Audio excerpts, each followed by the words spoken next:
บทแนะนำถึงองค์การจัดตั้งรัฐสากลเอกชนพนักงานทหารตำรวจวิสาหกิจตลอดฮอดพ่อแม่ประชาชนบรรดาเผ่าและชาวค้าขายผู้ใช้รถใช้ถนนทั่วนครหลวงเวียงจันทน์เรื่องการนำใช้เส้นทางที่มีการปรับเปลี่ยนทิศทางการสัญจรตามเส้นทางจำนวน9เส้นทางในเขตใจกลางนครหลวงเวียงจันทน์อิงตามข้อตกลงของเจ้าของนครหลวงเวียงจันทน์ว่าด้วยการจัดตั้งและเคลื่อนไหว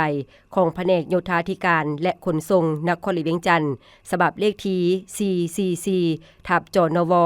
ลงวันที่7เมษายน2023อิงตามข้อตกลงของเจ้าของนครหลวงเวียงจันทน์ฉบับเลขที่06/จนวลงวันที่27กันยายน2023โดยพันขยายแจ้งการของแผนกโยธาธิการและขนส่งนครหลวงเวียงจันทน์ฉบับเลขที่8595/ยทคนวลงวันที่18พฤศจิกายน2025แผนกโยธาธิการและขนส่งนครหลวงเวียงจันทน์ขอถือเป็นเกียรติมายังทุกภาคส่วนทราบว่าเกี่ยวกับบทแนะนำเพิ่มเติมการนำใช้เส้นทางที่ได้มีการปรับเปลี่ยนทิศทางการสัญจรตามเส้นทางจากเดิมจำนวน9เส้นทางได้เพิ่มเส้นทางเพื่ออำนวยความสะดวกในการแล่นรถเมล์ BRT มาเป็น11เส้นทางในเขตใจกลางตัวเมืองนครหลวงเวียงจันทน์ที่โครงการขนส่งแบบยืนยงในตัวเมืองนครหลวงเวียงจันทน์ได้ดำเนินการจัดตั้งปฏิบัติหน้าเวียกสำเร็จแล้วเป็นต้น 1. การปูยางอัสฟัลต์ 2. การติดตั้งป้ายจราจรป้ายเตือนป้ายกำหนดป้ายห้ามและอื่นๆ 3. ติดตั้งและปรับปรุงระบบไฟจราจร 4. แต้มเส้นทางจราจรและลูกศรชี้บอกทิศทางใส่พื้นถนนตามเส้นทางที่เป็นเป้าหมายปรับเปลี่ยนทิศทางการสัญจรเพื่อรองรับให้แก่การระบายการสัญจรในการเปิดให้บริการรถเมล์ BRT ให้มีความลงเรียนลดพรปัญหารถติดฉะนั้นจึงขอแนะนำให้ผู้ใช้รถใช้ถนนปฏิบัติดังนี้ข้อมูลเส้นทาง 1. ถนนดอนจันทน์แคมป์ของเริ่มแต่3แยกปากประซักหาถนนท่าเรือ4แยกวิทยาลัยเทคนิคลาวเยอรมันจากเดิมเป็นการสัญจรทิศทางเดียวขาลงเปลี่ยนมาเป็น2ทิศทางสามารถแล่นสวนกันได้ผู้นำใช้รถใช้ถนนที่จะเดินทางไปทางทิศเหนือสามารถขับขี่มาแต่3แยกปากประซักสามารถขับขี่ลงไปเส้นทางทาดขาวและถนนท่าเรือได้และผู้ที่จะเดินทางไปทางทิศใต้สามารถเลี้ยวซ้ายออกไปไฟแดงทาดขาวและผู้ขับขี่ที่มาจากถนนท่าเรือสามารถขี่เข้าสู่ถนนดอนจันทน์ขึ้นมา3แยกปากประซักได้ 2. ถนนเจ้าฟ้างุมเริ่มแต่3แยกปากประซักหาถนนทาดขาวจากเดิมเป็นการสัญจรทิศทางเดียวขาขึ้นได้เปลี่ยนมาเป็นทิศทางขาลงผู้นำใช้รถใช้ถนนต้องขับขี่ลองลงมาจาก3แยกปากประซักหาถนนทาดขาว 3. ถนนเจ้าอโนเริ่มแต่4แยกไฟแดงโทรโคงของถนนขุนบรมหาถนนฟ้างุมจากเดิมเป็นการสัญจรทิศทางเดียวขาลงขับขี่จากถนนฟ้างุมลงมาหาไฟอำนาจโทรโคงของถนนขุนบรมปัจจุบันได้เปลี่ยนมาเป็นทิศทางเดียวขาขึ้นจากไฟอำนาจโทรโคงของถนนขุนบรมหาถนนฟ้างุมเท่านั้น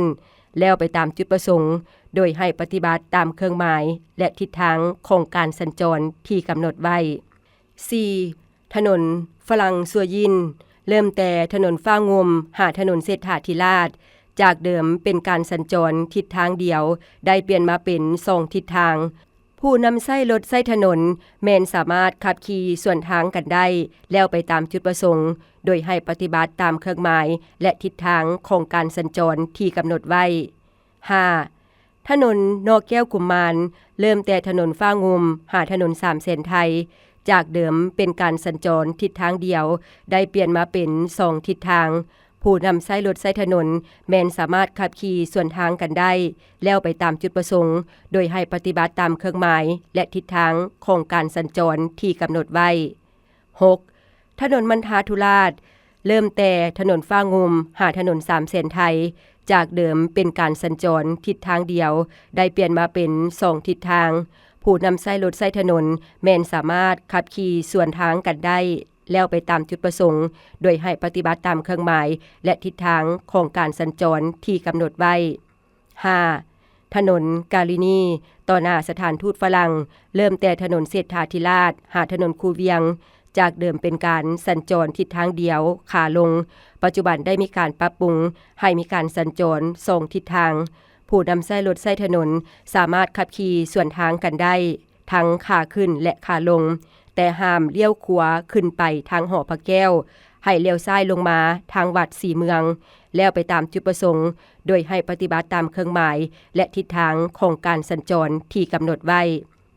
8. ถนนมโหสถเริ่มแต่ไฟอำนาจเพศศาสตร์หาไฟอำนาจห้องหมอมโหสถได้เพิ่ม2ทางการสัญจรมาเป็นการสัญจร2ทิศทางนำเสนอเฉพาะรถเมล์ BRT ให้สามารถขับขี่ได้2ทิศทางขึ้นลงได้แต่สำหรับรถทั่วไปแม้นำไส้ทิศทางเดียวนำไส้เลนเบื้องขวามือสามารถขับขี่ขึ้นไปจากไฟอำนาจเพศศาสตร์หาไฟอำนาจห้องหมอมโหสถแต่บ่สามารถขับขี่มาจากไฟอำนาจห้องหมอมโหสถหาไฟแดงเพศศาสตร์ห้ามไปซื้อให้เลี้ยวขวาลงไปตามถนนเศรษฐาธิราชแล้วไปตามจุดประสงค์โดยให้ปฏิบัติตามเครื่องหมายและทิศทางของการสัญจรที่กำหนดไว้สำหรับรถทั่วไปที่ออกมาแต่เส้นทางด้านข้างสถานทูตฝรั่งให้เลี้ยวขวาไปทางถนนคูเวียงและห้ามเลี้ยวซ้ายขึ้นไปหาถนนมโหสถ 9. ถนนที่รถเมล์ด่วน BRT แล่นสวนทิศทางกับการสัญจรทั่วไปแม้เริ่มแต่สี่แยกเพศศาสตร์ถนน3เส้นไทยและเข้าสู่ถนนมโหสถสืบต่อแลน2ทิศทางไปถนนเศรษฐาธิราชฮอดวัดอินแปงสืบต่อแลนไปตามถนนสุภานวงศ์เลี้ยวขวาไปหาถนนสีทานและเลี้ยวซ้ายขึ้นไปหาถนน3เส้นไทยแล้วขับขี่ไปตามเส้นทางของรถเมล์ BRT การจัดตั้งปฏิบัติ 1. แผนกตำรวจจราจรนครหลวงเวียงจันทน์เป็นเจ้าการในการลงประจำแต่ละเส้นทางแต่ละจุดที่มีการปรับเปลี่ยนทิศทางการสัญจรเพื่อแนะนำและอำนวยความสะดวกให้สังคมผู้ใช้รถใช้ถนนเข้าใจในการนำใช้ตัวจริง 2. มอบให้กองคุ้มครองการขนส่งในตัวเมืองโครงการขนส่งแบบยืนยง BRT และนักข่าวสื่อมวลชนร่วมกันลงโฆษณาเผยแพร่ให้สังคมผู้นำใช้รถใช้ถนนรับรู้เข้าใจและให้การร่วมมือในการจะตั้งปฏิบัติตัวจริงและต้องมีการติดตามกวดกาประเมินผลการจะตั้งปฏิบัติและรายงานผลการจะตั้งปฏิบัติแจ้งการฉบับนี้ให้แผนกโยธาธิการและขนส่งนครหลวงเวียงจันทน์ทุกๆ1อาทิตย์ 3. บทแนะนำฉบับนี้เริ่มจะตั้งปฏิบัตินับแต่วันที่28กุมภาพันธ์2026เป็นต้นไปดังนั้นจึงแจ้งมายังทุกภาคส่วนในสังคมเพื่อทราบและจะตั้งปฏิบัติตามบทแนะนำฉบับนี้อย่างเข้มงวด